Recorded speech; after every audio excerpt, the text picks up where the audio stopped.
Now we can hear you. Carry on. My dear respected teacher and beloved friend, Assalamu alaikum and very good morning to all of you are. I am inviting all of you to the today's class CSE 103. Now I am inviting our today's reporter to summarize the previous class. Sanjida, please summarize the previous class. Thank you, Hafiz. Assalamu alaikum, everyone. Good morning to all. This is Sanjida, today's reporter. Now I'm going to summarize the previous class briefly. In the previous lecture, we recapped about the 5 basic hardwares. We basically saw the real-life 5 hardwares in details. We also discussed about different peripherals to identify them as they are input, output or storage device. That's all. Thank you. Thank you, Sanjida, for your good summarized. Now I am inviting our respected teacher to continue the class. Please, sir. Great. Thank you, Hafiz and Sanjida. So let us start our today's class. In today's class, basically we are going to learn about what are the hardwares we have inside the computer case. So let me share my slide with you.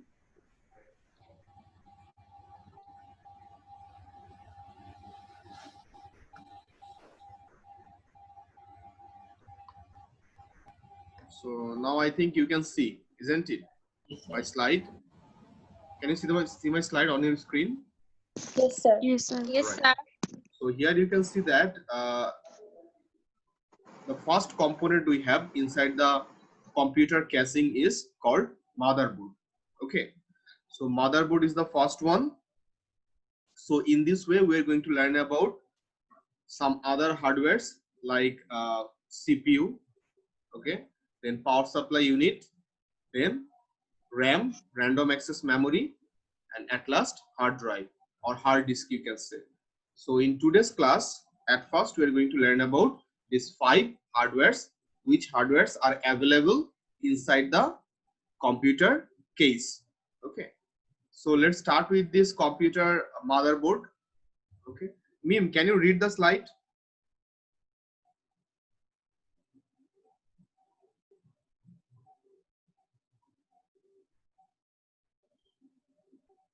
Mim, unmute your microphone. Unmute your microphone, then read it. Sorry, sir. Carry on. Inside a computer, motherboard, known as the motherboard, system board, planner board, or logic board. Then carry on. Main printed circuit board, PCB, found in computer and other expendable systems. Next Then one. motherboard often include sound cards, video cards, network cards, hard drives, or other forms of persistent storage. TV tuner cards, cards providing extra USB or FireWire slots, and a variety of other custom components. Right. Okay. Thank you, Mim. So now you have some idea about the motherboard. So let me explain this one more elaborately. So basically, motherboard, we can call this motherboard, okay, by using different name. Like you may call it main board. Someone may call it system board, planner board, or logic board, or simply motherboard you can call. So different name it has, but the thing is same. And this is called the main circuit printed circuit board, okay, or in short PCB, printed circuit board. That means whatever the hardwares we have in the computer system, all of them are directly or indirectly connected with this motherboard. Okay, that is the thing.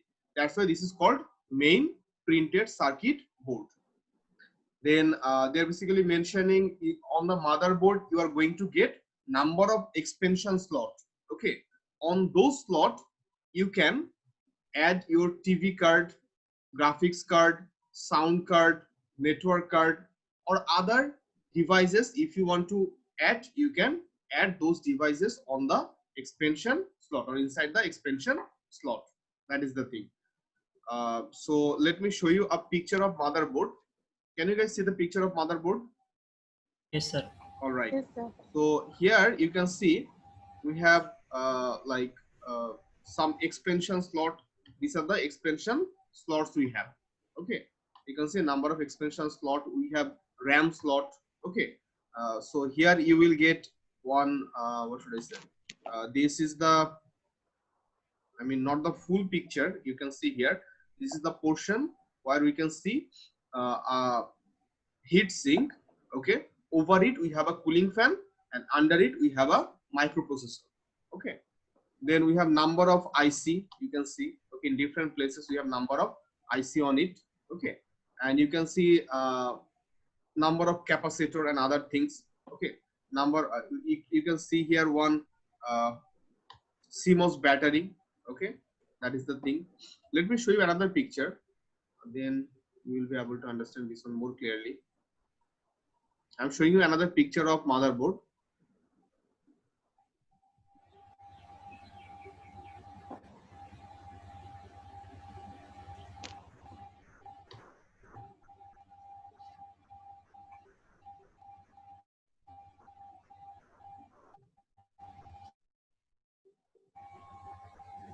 Okay, I think now this one is visible to you, isn't it? Yes, sir. Yes, sir. All right. So this is the picture of motherboard. Okay. So as I'm talking about this motherboard, so here you can see we have CPU socket. What is this called? CPU socket. And on this CPU socket, what we can do, we can place this CPU, okay, or central processing unit. Can you see that? Central processing unit. Then we have RAM slot. These are the RAM slot. We can place our RAM. Can you see the RAM? Okay, this RAM we can place, okay, in this slot. Okay, then we have some other expansion slot. You can see here. Okay, these are the other expansion slot we have. We have a CMOS battery. This is called CMOS battery. Okay. Then, as I already mentioned, we have number of IC. You can see. Okay, integrated circuit we have. Okay, that is the thing. The number of connecting ports we have. Okay, we can connect our hard disk. We can connect our CD drive or DVD drive with this connecting ports. Okay, right. And here you will get in this side. Okay, you will get number of ports. Okay, like you have your audio port, video port, serial port, parallel port, USB port, Ethernet port. Number of ports are here. Okay, that is the thing. All right. So this is the picture of your motherboard. Okay, now I guess you have some idea what is this motherboard. Okay, and how it's look like. And as I already mentioned, this one is main printed circuit board, PCB, as because whatever the devices you have, think about your RAM, think about your this brain of your computer. This is called actually CPU. Okay, think about your hard disk, think about your CD-ROM, DVD-ROM. Okay, all of them are connected with this motherboard. Okay, in some cases directly, in some cases indirectly. Okay, that's why this is called basically main printed circuit board. Okay, right. So far, any question do you have regarding this motherboard? Anyone? No, sir. No, sir. Okay, all right. Then I'm sharing my slide again.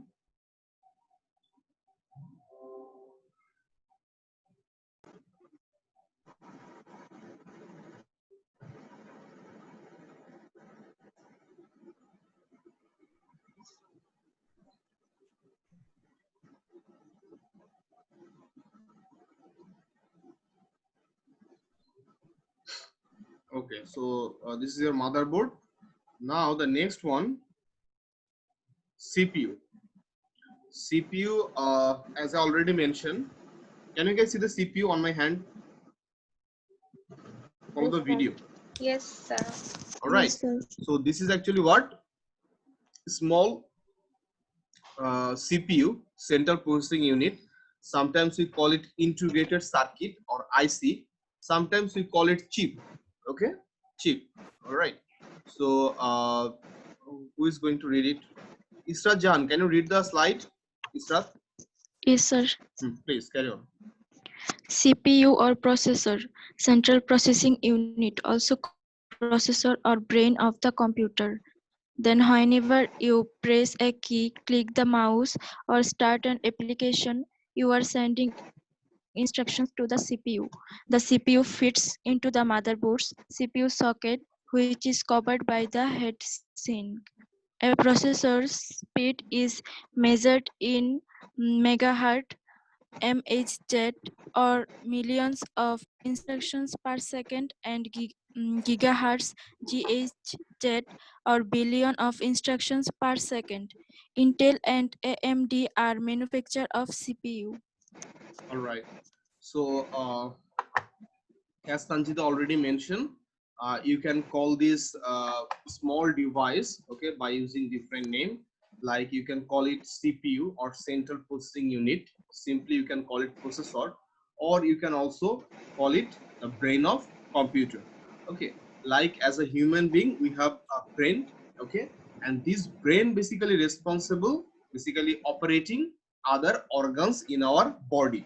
So same way, this microprocessor, this small chip, okay, though it's look very small, but this is very powerful one. Okay, this is small chip basically control whatever the hardwares you have in your computer system, whatever the software you have in your computer system. Okay, all of them are managed or controlled by this small microprocessor that is called CPU or the brain of the computer. So that means when we give any input by using our keyboard or mouse, okay, we are basically sending a digital signal to our computer. Basically, this microprocessor is responsible to catch those instruction and process those instruction. That's why they're telling in the second point. Whenever you press a key from your keyboard or click by using your mouse, or you would like to start an application, that means software, you are sending instruction to your CPU. Okay, you are basically sending requests to your CPU by using your different input devices. Okay, and I already show you a picture. On that picture you saw a CPU slot. Okay, and we have to place this microprocessor on this CPU slot. Okay, and here you can see on my hand, this is called actually what? Cooling fan. Okay, over it we have a cooling fan, and here this side we have a heat sink. Okay, we have to place it like this. Okay, this is my microprocessor. Okay, on my hand, I think you can see it. Okay, then I have to place my heat sink like this. Okay, that is the thing. So why I am basically putting my heat sink over it, as because this CPU became very hot within a very short time. Okay, this CPU became very warm. Okay, so to reduce the heat, okay, we basically placing one heat sink over it. Am I clear to you? Is it clear? Yes, sir. All Yes, right. Yes, sir. Then they're basically telling that this microprocessor speed we can measure by using these units like megahertz or gigahertz. Megahertz or gigahertz is nothing but unit. Okay, by using this unit, what we can do? We can measure the speed of your microprocessor. Okay, megahertz means actually what? Millions of operation within a second. Million means actually what? 1 million equals to how much?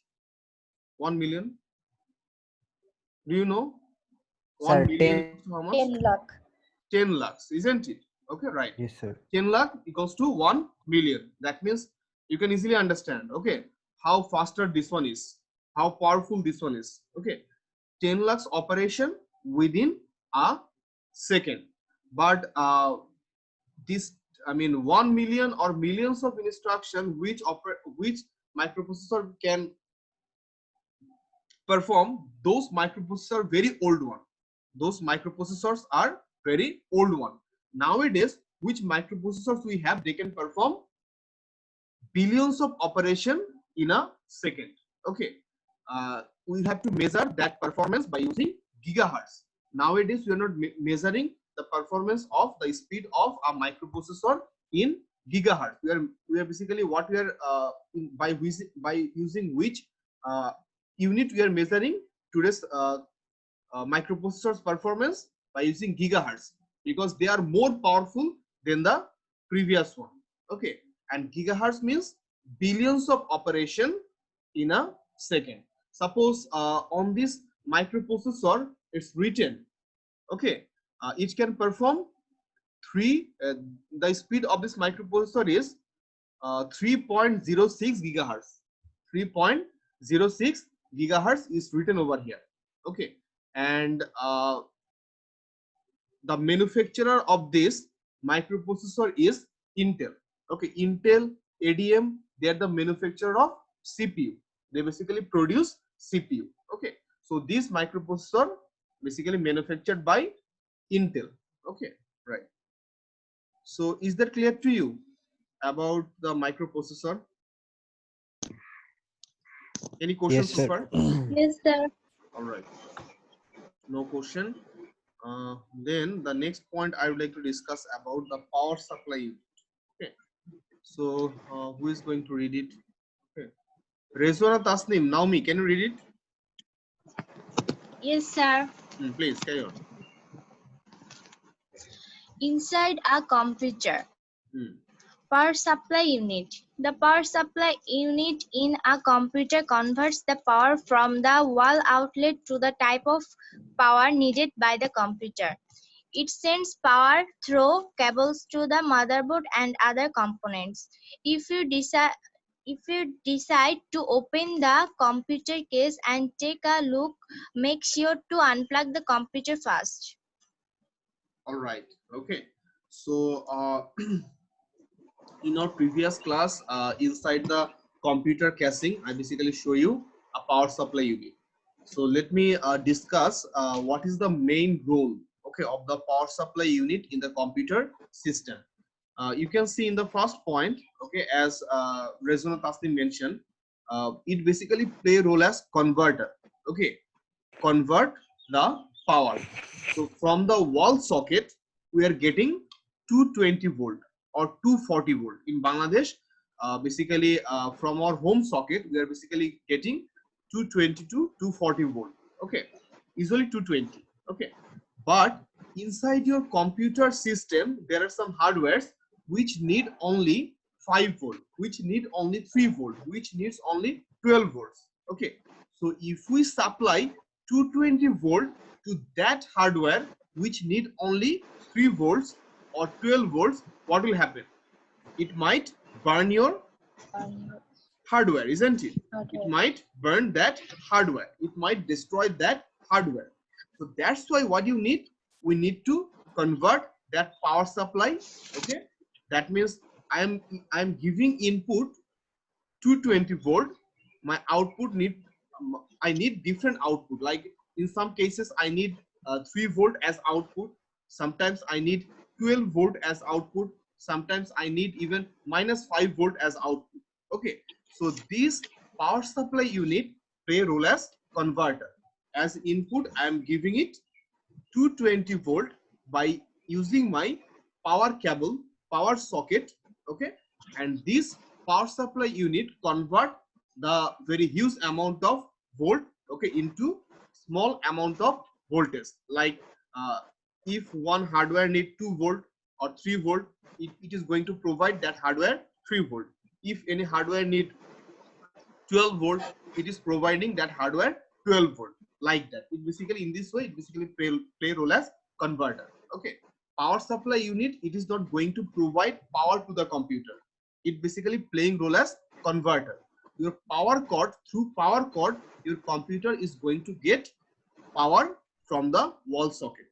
Okay, it sends power through cables to the motherboard and other component, right? Okay, your motherboard, you already have idea about the motherboard. Your motherboard or other component like your hard disk, like your CD or DVD ROM, okay, or other hardware, they are going to get power from this power supply unit, okay, converted power. Okay, if you decided to open the computer case and take a look, make sure to unplug the computer first. So this precaution you have to take before opening your computer case. So if you want to open your computer case and if you want to look into it, what you have to do, you have to unplug your computer power. Otherwise, there is a very good chance to get shocks, electric shock. Okay, for precaution, okay, for precaution measurement, you have to unplug your computer before open your casing. Okay, is that clear to you? What is power supply unit? Any questions so far? So here you can see a small box inside the computer casing. Okay, this one is nothing but your power supply unit. All right. Now the next one, RAM. Okay, RAM actually what? Random access memory. So, Jubair, can you read it, Jubair? Yes, sir. Please. RAM, random access memory. RAM is your system's short-term memory. Whenever your computer performs calculations, it temporarily stores the data in the RAM until it is needed. This is a short-term memory. Disappears when the computer is turned off. RAM is measured in megabytes, MB or gigabytes, GB. Right. So what they're telling here, this RAM, the full form is random access memory. And in the first point, they're basically mentioning what? This one is short-term memory. RAM is called short-term memory. Why they are, calling short-term memory? As because if you turn off your computer, then whatever the data you have inside the RAM, everything will be gone. Okay, when you open your computer, when you work with your computer, then you are going to insert some data inside the RAM automatically. Your computer going to assign some data or information automatically inside the RAM. But when you switch off your computer, then whatever the data you have inside the RAM, everything will be gone from this RAM. That's why this is called short-term memory. Sometimes we can call it volatile memory even. Volatile memory. Okay. And this is the reason. Right. Whenever your computer performs calculations, it temporarily stores the data in the RAM until it is needed. Okay, right. So that means if you want to work with your computer, if you want to open any software, suppose you would like to browse internet, you would like to open your web browser. So if you want to open your web browser, what you have to do at first, whatever the instruction inside the web browser, you have to take those instructions from the hard disk to your RAM. Hard disk to your RAM. Only then your CPU will be able to access those data. So you can see the RAM here, okay, and you can see the CPU here, isn't it? Your CPU can directly work with the RAM. Your CPU can directly fetch data from the RAM, not from the hard disk. That's why whenever you want to open your application, any application like computer games, like web browser, like media player, anything, whenever you want to open any application, at first you have to take that application from the hard disk to your RAM. This is the RAM. Okay. Then your CPU will be able to access that data or information from the RAM. Okay. Otherwise not. CPU directly not able to access data or information from the hard disk. That's why we need this intermediate storage device that is called RAM. Okay. So that's why RAM is called primary memory. That's why RAM is called primary memory. All right. Okay. Because CPU, at first, if CPU need any data or information, at first it will search that data or information inside the RAM. Okay, then inside the hard disk. That's why RAM is called primary memory and hard disk is called secondary memory. Am I clear to you? Yes, sir. And we can measure the storage of RAM in megabyte or gigabyte. Okay, nowadays we are basically measuring the space inside the RAM in gigabyte. Okay, GB, in gigabyte or GB. So this one is actually 4 GB RAM. This RAM size is 4 GB. Okay, that is the thing. All right. Any questions so far regarding this RAM? So remember, we can call this RAM by using different name. Like we can call it short-term memory. We can call it volatile memory. We can call it primary memory storage device. Okay. All right.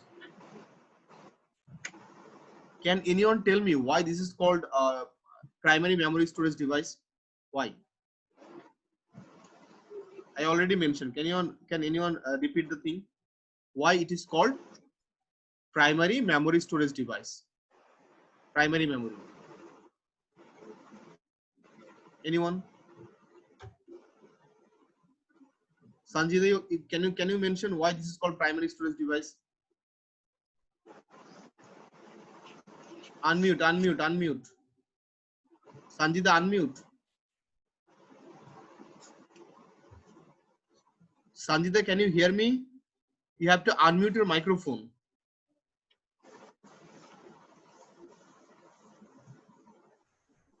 All right. I think Sanjita cannot hear me. Can anyone tell me why this is called primary storage device?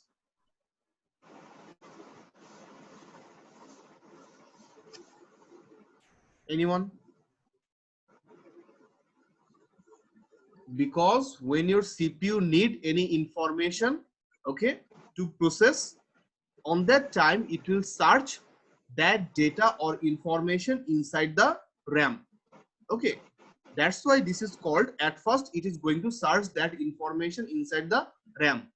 That's why this RAM is called primary storage device. Okay, if that data or information not available inside the RAM, then it is going to search that data or information inside the hard disk. That's why this is called, hard disk is called secondary memory storage device. Okay, I think you are clear now. Okay, the last one we have here, that is hard disk. Okay, hard disk is called permanent memory storage device. Okay, why? Because if I store any data inside the hard disk or hard drive, then if I switch off my computer, okay, still those data and information will be available inside the hard disk when I will open my computer again. Okay, so this is called permanent memory storage device, and this is called secondary memory storage device as well.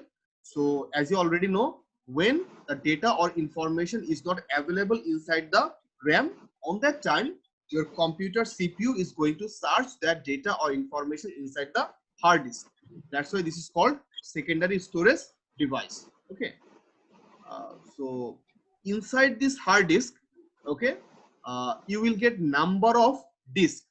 Okay, you will get number of magnetic plates, and those magnetic plate can rotate. Those magnetic plate can rotate, they can spin, okay, in a very faster manner. Okay, that is the thing.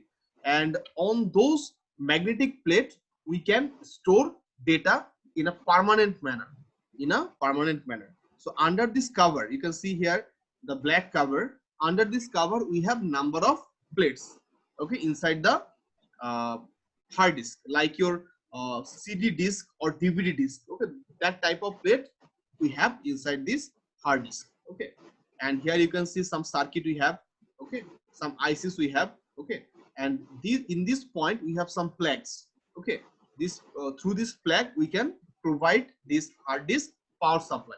Okay, we can attach this hard disk with our motherboard. Okay, here you can see some plug. Okay, right.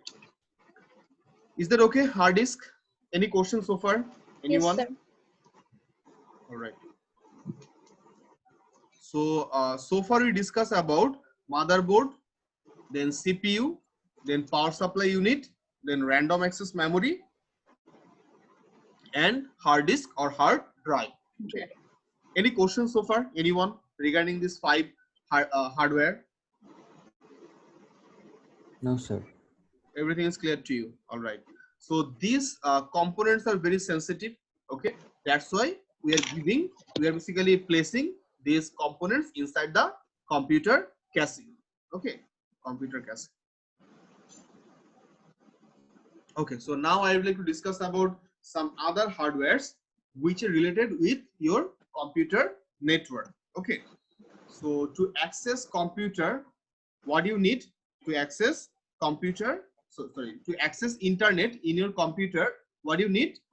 You need internet service, you need modem, you need web browser. Okay, you have to take service from ISP. ISP means actually what? Internet service provider. They basically provide broadband connection at our home. You need, or you can use a modem.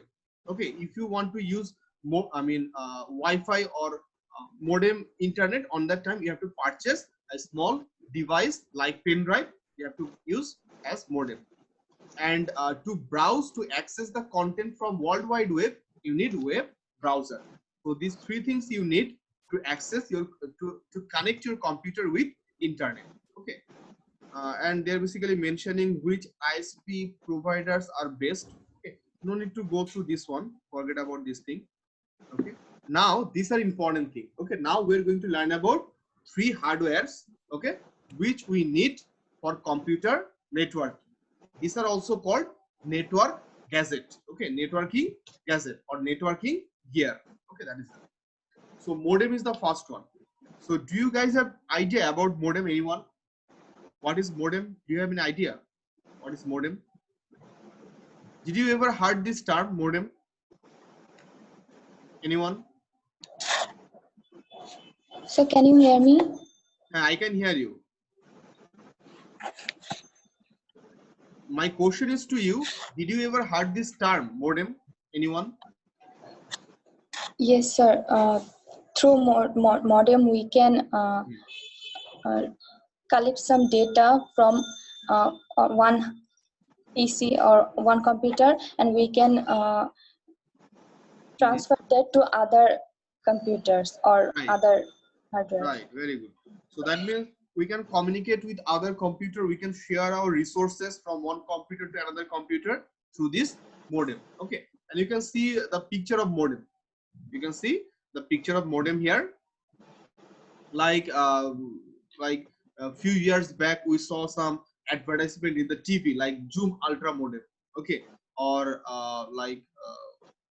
Bangla Lion modem, isn't it? This type of modems, advertisement we saw few years back. Okay, right. So modem basically what? Modem basically one signal converter. Modem basically what? A signal converter. It can convert analog signal to digital signal, vice versa, digital signal to analog signal. Am I clear to you? It can convert digital signal, okay, digital signal to analog signal, okay, or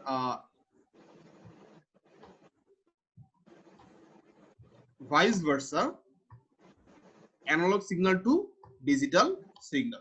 Okay, that is the thing. So this is the main task of your modem. That's why we can call it what? Signal converter. Digital signal to analog signal,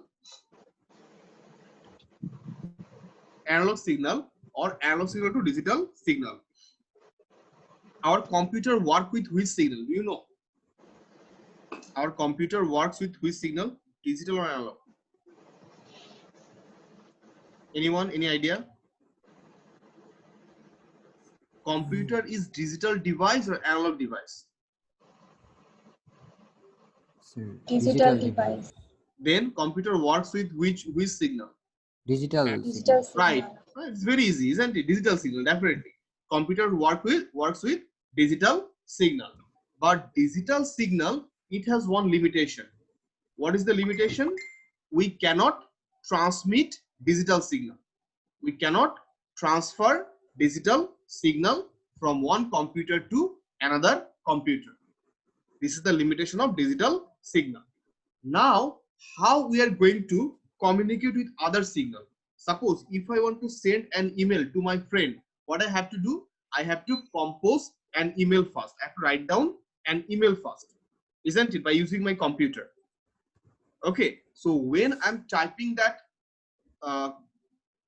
email, basically I am using some digital signal. But as I already mentioned, digital signal I cannot transmit. Okay, through my wire, through the ear. Okay, I cannot transmit. So how I am going to send my message to my friend, send my email to my friend? That is the question. So that's why we need the analog signal. We can transmit the analog signal. We can transmit the analog signal. Okay, that's why by using this modem, what we have to do? At first, we have to convert digital signal into analog signal. Then I will be able to transmit that analog signal through my wire or through the ear. Okay, then my friend's computer, that computer will be able to catch that analog signal, but computer do not understand the analog signal. What it need to do? It need to convert again from the analog signal to digital signal. Is that okay? So that's why we need a modem. Modem basically play a role as converter, analog to digital or digital to analog, or simply you can say that this is signal converter. Like sound wave is analog or digital? Can anyone tell me sound wave? Analog. Let me draw the sound signal. Okay, this is the sound signal, isn't it? Okay, Yes, sir. this is analog signal.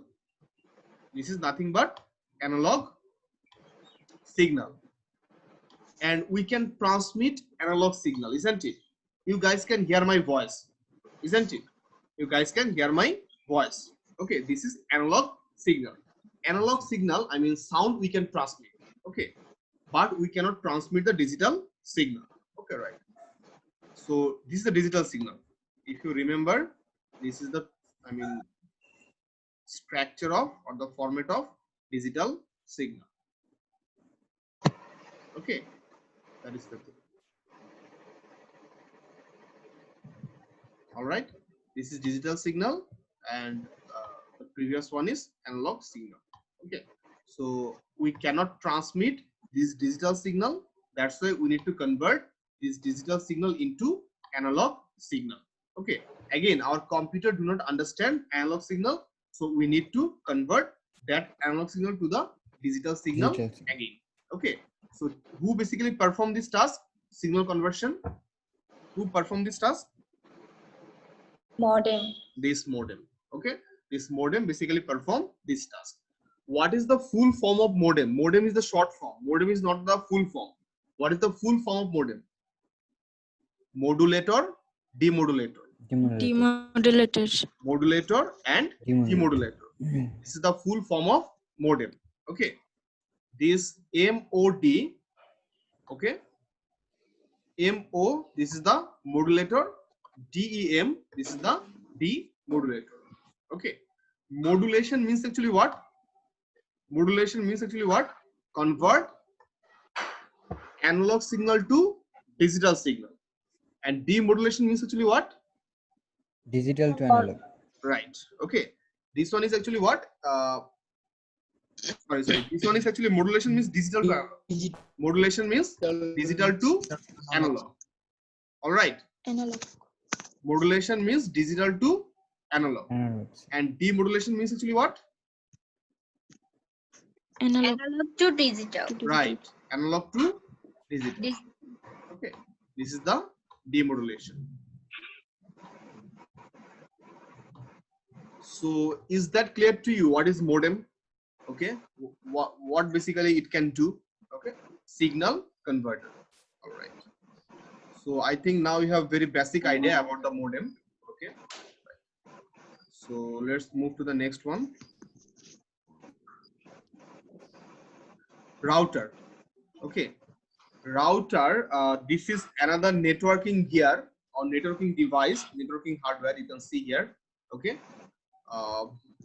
so who is going to read this one? Nakib, can you hear me, Nakib? Yes, sir. Nakib, carry on, read it.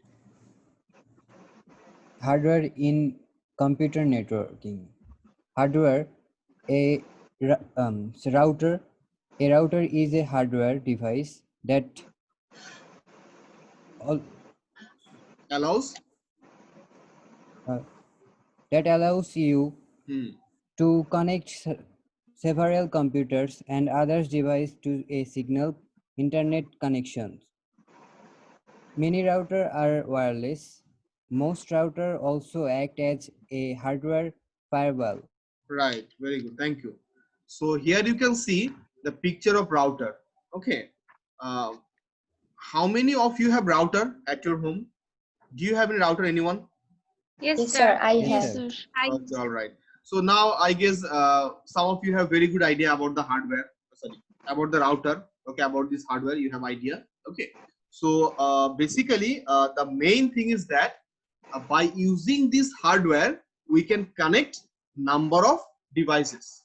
Okay, so I have one router at my home. So with that router, I can connect number of mobile phones like this. Okay, now basically I am basically connected my with this Wi-Fi through my router. Okay, mobile phone. Then this laptop I am using now. Okay, then my family members also they have their mobile phone. Okay, so they are also using basically what they are basically accessing this router. Okay, that is the thing. Okay, so main thing is that through this router we can connect number of devices.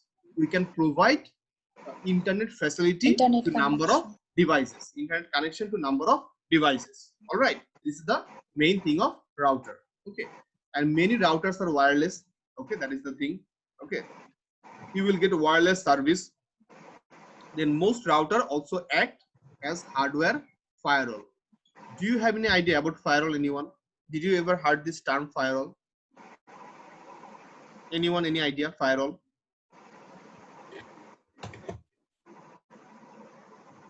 Firewall, not actually fire on the wall. Okay, there is no fire actually. All right, so here firewall basically play a role as filter. You know filter? Okay, it basically play role as filter. Okay, so that Yes, sir. no one get unauthorized access in your network. Okay, so that anyone do not get or cannot get what unauthorized access inside your network. To ensure this one, okay, to prevent the intruders, we basically need this firewall. Firewall basically play role as filter. You can set some protocol, you can give some instruction to your router that this IP address or this MAC address holder, only this MAC address holder can access what? My system, my network, no one else. All right, so this is basically playing role as filter. Okay, through your router you can give access to some specific person to access your network. Okay, that is the thing. All right, firewall basically what? One security mechanism, one kind of security mechanism, so that you can avoid unauthorized access inside your network. Okay, you can prevent hackers. Okay, that is the thing. Am I clear to you, router? Yes, sir. All right, so then the next one you can see here, that is network card. Okay, network card. Uh, but we have this network card built in with our motherboard nowadays. Okay, we have this network card built in with our motherboard nowadays. We need not to purchase this one separately. Nowadays we need not to purchase this network card. Okay, what is the use of network card? Okay, so here we have a Ethernet port. Okay, in this side we have a Ethernet port we can connect our broadband line, okay, in this port. In your previous class, I show you what backside of the computer case, isn't it? And there you got this port, okay, Ethernet port, and I show you that in this port, okay, in that port we can connect our broadband line, okay. So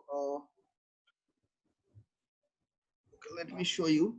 Okay, this is the broadband wire, okay, you can see, okay, broadband wire I have, okay, in my hand. So I can connect this broadband line, okay, inside that port, okay, that is the thing. All right, okay. So that's what they're telling. A network card is a piece of hardware that allows computer to communicate over a computer network. Computers have a network card built into the motherboard. Nowadays, whatever the motherboard we have, already they have this network card. You need not to purchase this one separately. The network card will have an Ethernet port, a wireless connection, or both. Okay, they have these two opportunity. I mean, two facility they might have. That is the thing. All right, so we learn about this modem, router, and network card. So these are the network gear, network hardware. Okay, by using these hardware, we can connect our computer with internet connection. Okay, that is it. Do you have any question regarding these three hardware, modem, router, and network card? Anyone? Any problem to understand any point? No, sir. Okay, I think this one is clear to you. So that's all about this chapter. So here you are going to get some exercise, some review question, as well as some analytical question you can find here. Okay, that is the thing.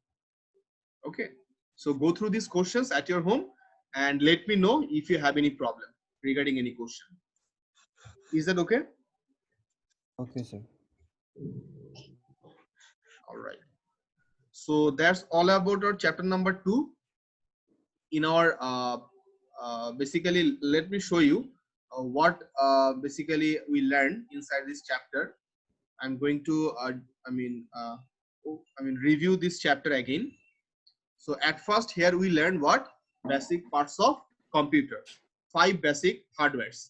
Computer case, we have 2 computer case, 2 types of computer case. What are those? Hardware and software. No. Computer case. 2 types of computer case we have. 2 types of computer case. The flat disc, a vertical tower. Right. Okay. Vertical tower and flat desktop. Okay, that is the thing. Then we discussed about monitor. We have 4 types of monitor. What are those? CRT monitor, LED, LCD, and OLED. Very good. Then we have keyboard. Okay. We have different types of keyboard. 4 types of keyboard again. What are those? Yes. So standard keyboard, Laptop size keyboard. laptop keyboard, handheld keyboard, thumb size keyboard. Right. Then mouse. We have different types of mouse. What are those? Mouse. So trackball and touchpad. Those are alternatives of mouse. We have 2 types of mouse. One is optical and the other one is mechanical. Mechanical. Then we learn about the power cord, right? Okay. After that, we learn about Okay. What we have in the front side of the computer case, what we have in the back side of the computer case. Then we learn about different types of peripherals. Okay. So here you have to understand which one is input, which one is output, and which one is storage device. Okay. Then we learn about what we have inside the computer case: motherboard, then CPU, power supply unit, RAM, and hard disk. Then we learn about these 3 networking hardwares: modem, router, and network interface card or NIC card, network card. Okay. So that's all about this chapter. Okay. So in our next class, we are going to start learning about what? Basic software. Third chapter is what? Basic software. Now, what you have to do, you have to go through your book. Okay. So go through your book, you will get more explanation there.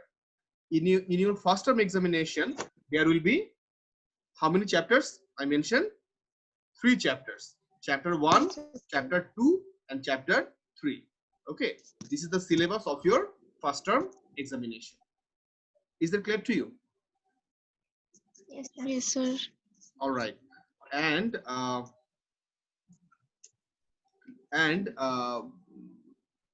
one important thing, I basically mentioned that yesterday I'm going to take your examination, but somehow due to some technical problem you cannot sit for the quiz test. So today I would like to reschedule. I already give the announcement in the Facebook group, and you guys already know. Today 7 p.m. Okay, today 7 p.m. again I'm going to share the link. Is it okay? Yes, Okay, sir. sir. Okay. Yes, sir. Okay, let me show you the thing. Okay, so if you go to your Google Classroom, okay, on that time you're going to get the link from the Google Classroom. You're going to get the link. You just need to copy the link and paste it in the address bar on your web browser. Then it will work automatically. Is it okay? Yes, sir. All right. Now it's time to take your attendance.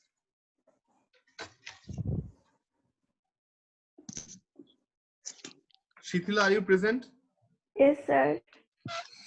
Okay, I basically told you that please change your name, okay, by using your ID and your name. Okay, change your Okay, sir. what is this, Zoom name by using your ID and the name. Please do it, all of you, please. Okay, then Hafiz, Yes, sir. Sadia Afrin. Okay, then Sadia Afrin is absent. Sadia Afrin Shimu absent. All right. Israt, Bari, Sanjida, Zubair, Mim, Israt, then Tanjila present, Mahin absent. Okay, all right. Then Naomi present, Nakib present. Okay, all right. So that means Mahin and Shimu, these 2 students are absent. All right. And in your previous class, I also mentioned that what you have to do, you have to open your what is this, video camera during the class time. So next class, please, all of you, please open your video camera. Okay, if it is possible. Okay, or otherwise, when you take your attendance or when I ask you any question, please at least on that time, specifically on that time, please open your video camera. Okay, that is it. All right. So do you have any questions so far? Anyone regarding anything? Any issue? I think not. So if you do not have any question, then that's all about today's class. Okay. Thank you for joining. Have a nice day. Okay. See you tomorrow. Thank you. Thank you, sir. sir. Assalamualaikum. Assalamualaikum, sir. Welcome. Allah Hafiz. Allah Hafiz.